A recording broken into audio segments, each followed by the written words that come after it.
Hello! Kamusta na kayo? Ito nga pala uli ang inyong face painting traveler na si Kuya Maman. At nandito tayo ngayon sa Kenny Rogers Tunasan dito sa Muntinlupa. So dito tayo magsiservice ngayon. Nag-set up na ako ng face painting station ko at nag-umpisa ako kagad. Ang first kid natin medyo baby pa siya, pero na-survive natin na malagyan siya ng face painting kahit medyo may kalikutan ng mga bata na pero eto, ang dami ko na nalagyan.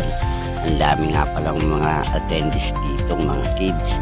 So busy sila lahat, ayaw nilang umalis sa pila sa face painting station, pero okay lang dahil hindi pa naman nag-i-start ang program dito sa Kenny Rogers.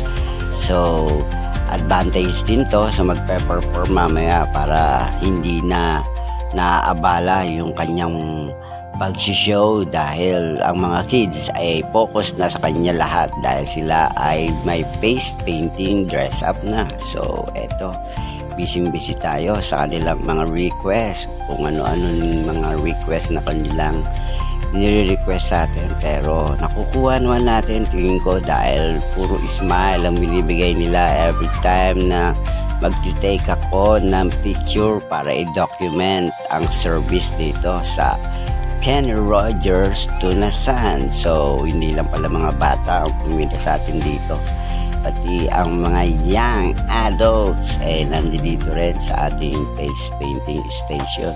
So ito yung mga nalagyan nating mga mamis na natuwa rin na gustong magkaroon din ng face painting like ng mga kasama nilang mga kids. So ito pala ang ating face painting station.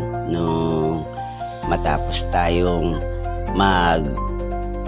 service sa mga bata nito, nagkaroon din ako ng time para mag-video para may document ko rin ng mas maganda at may pakita ko sa inyo kung ano bang klaseng service tong ibinibigay ko every time na mabubuk ako sa mga ganitong place like this Kenny Rogers, Shakey's, McDonald's, Jollibee. Medyo suki rin tayo ng mga fast food chain na mga yan. So bilang na lang sa mga kamay ko ang hindi ko napuntahan mga brands ng mga fast food chain.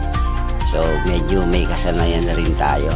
So ito pa yung mga ibang nalagyan natin mga kids, kasi yung iba medyo nag-start na bago sila dumating. So may parang second set akong nilagyan uli rito ng mga face painting for the kids and young at heart. So till next time, katulad ng sinabi ko, maaabel ninyo ang aking face painting service.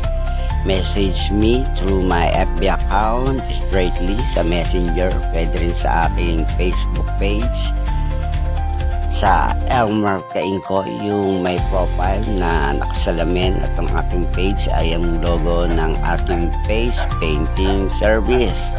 So sa susunod, kita-kits tayo sa susunod na party. Bye bye.